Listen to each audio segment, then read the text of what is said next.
ZANU-PF, the party where loyalty is mandatory, but hypocrisy is tradition. The ruling party has become a live experiment in selective justice, where some are expelled for stepping on senior toes, while others get a free pass to vomit their grievances all over the political landscape. This time, the circus has rolled out yet another performance, and it's as predictable as it is ridiculous.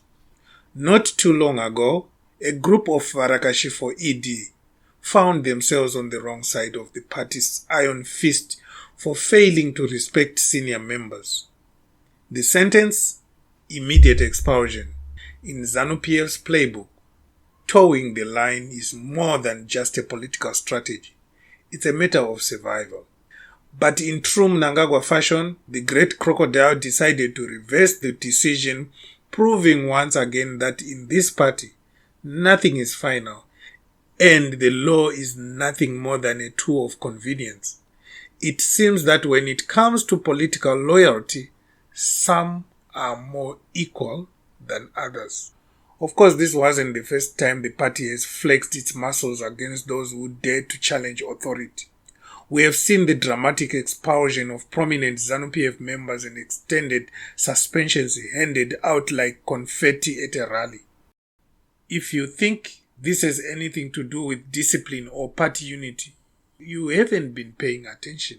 This is about one thing and one thing only: power. The party's unwritten rule is clear.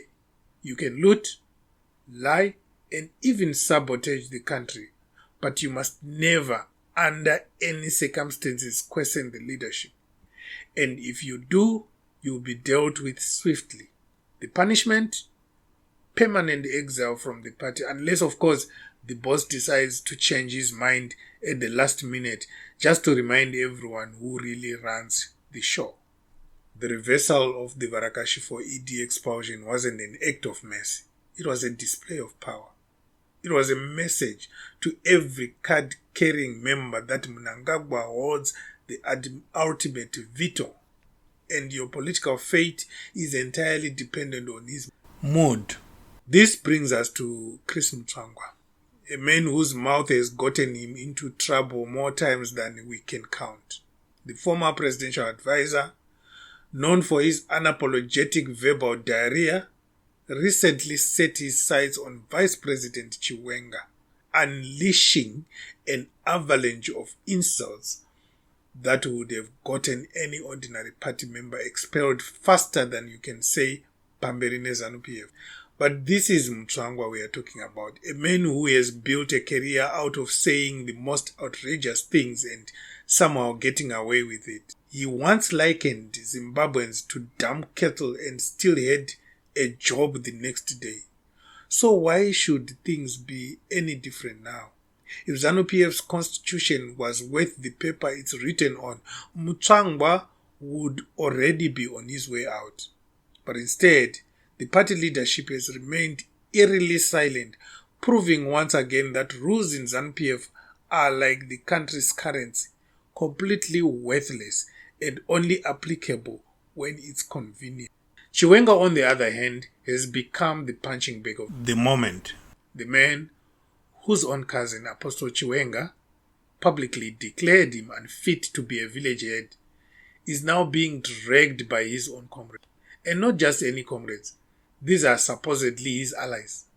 The latest attack paints him as illiterate and cruel, an assessment that many Zimbabweans might find hard to disagree with. But the real question is, will those making these accusations face the same fate as others who have disrespected senior officials? If recent history is any guide, the answer is a resounding no. ZANU-PF operates on a simple principle: punish your enemies, protect your allies, and rewrite the rules as you go. Chiwenga might have been untouchable once, but as the political winds shift, even the mighty can just find themselves on shaky ground. Let's not forget the case of Blessed Giza, the war veteran who had the audacity to call for Mnangagwa's resignation. His punishment? Immediate dismissal, no questions asked, Apparently, the party doesn't take kindly to people suggesting that its dear leader should step down. But when senior figures openly disrespect one another, it's suddenly a family matter that needs to be resolved internally. Was Blessed Giza from Marsh West. I think all of you are aware of the utterances by Comrade Giza, which sought to undermine the party leadership, which sought to undermine ZANU-PF, and over and above that, which was an attack on the state machinery, basically a treason against the state. I will not repeat the utterances that are all in the public purview. I will just announce the verdict. What is clear, of course, is that Comrade Giza was disloyal to the party in terms of, maybe I should quote the section if you are familiar with our constitution. Article 19 of our constitution, 19.1, requires that every member should be loyal to the party and its leadership.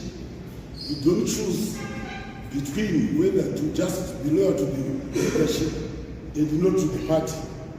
19.5, it gives you an obligation as a member to defend and promote the party's interests, as well as popularizing its policies among the people. And 19 subsection 6 says that you must conduct yourself honestly and honorably in all that you do in private and in public. We found that Blessed Giza violated all of those provisions. Then, in terms of section 549(4), he was required, any member of the party should not make or behave in a manner or make utterances which bring or has the potential to bring or is a consequence of bringing the name of the party and its leadership into disrepute. That is section 549, subsection 4. Subsection 6 says every member is expected to behave in a manner which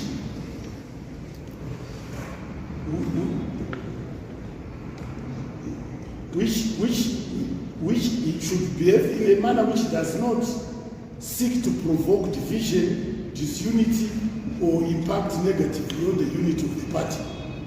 And 16 basically is saying you must not be treacherous to your party or its leadership. You must not be disloyal to your party and its leadership. Now, taking all the allegations against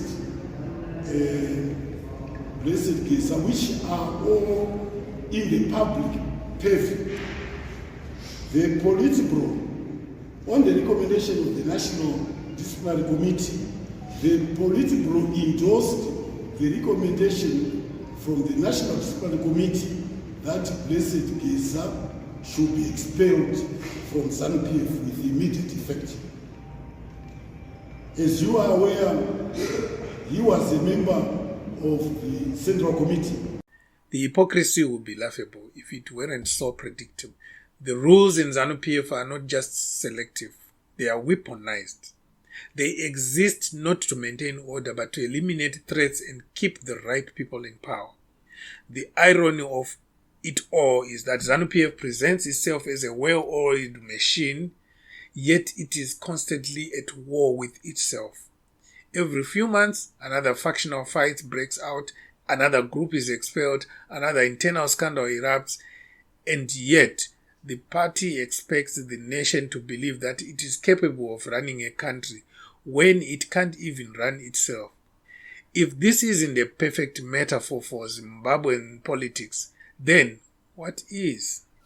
Mutsvangwa's outburst should have been met with the same swift justice that was applied to the Varakashi for ED members, but instead we are witnessing the usual silence from those in power. If Mnangagwa and his cronies were serious about discipline, the likes of Mutsvangwa would be packing their bags. But in a party where personal loyalty trumps all, don't hold your breath. This whole saga exposes what Zimbabweans have known for years. ZANU-PF doesn't follow a constitution. It follows the whims of those in charge. If you are in the right faction, you can insult, undermine, and even sabotage without consequence. If you are in the wrong faction, even a slight misstep can mean the end of your political career. The message is clear. It's not about what you do. It's about who you are. If you are a mere foot soldier, best believe you will be sacrificed to keep the generals happy. But you are part of the inner circle. Feel free to do as you please, because in the end, the rules don't apply.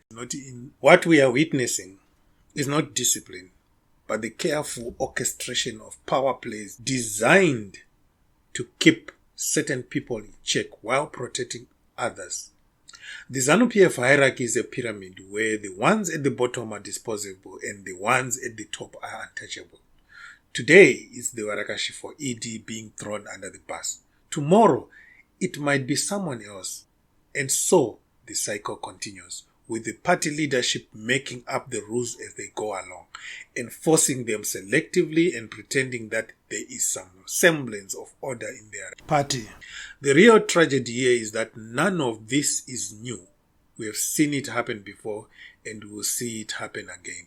The hypocrisy is so blatant that it has almost become predictable. The only thing more predictable than ZANU-PF's selective application of justice is the suffering of the ordinary Zimbabwean, who has to watch this circus play out while struggling to put food on the table, if there is any table to talk about in the first place. The people of Zimbabwe deserve better than this.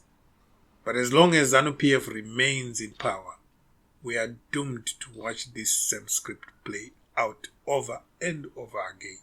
So will Mutsvangwa face the same fate as others?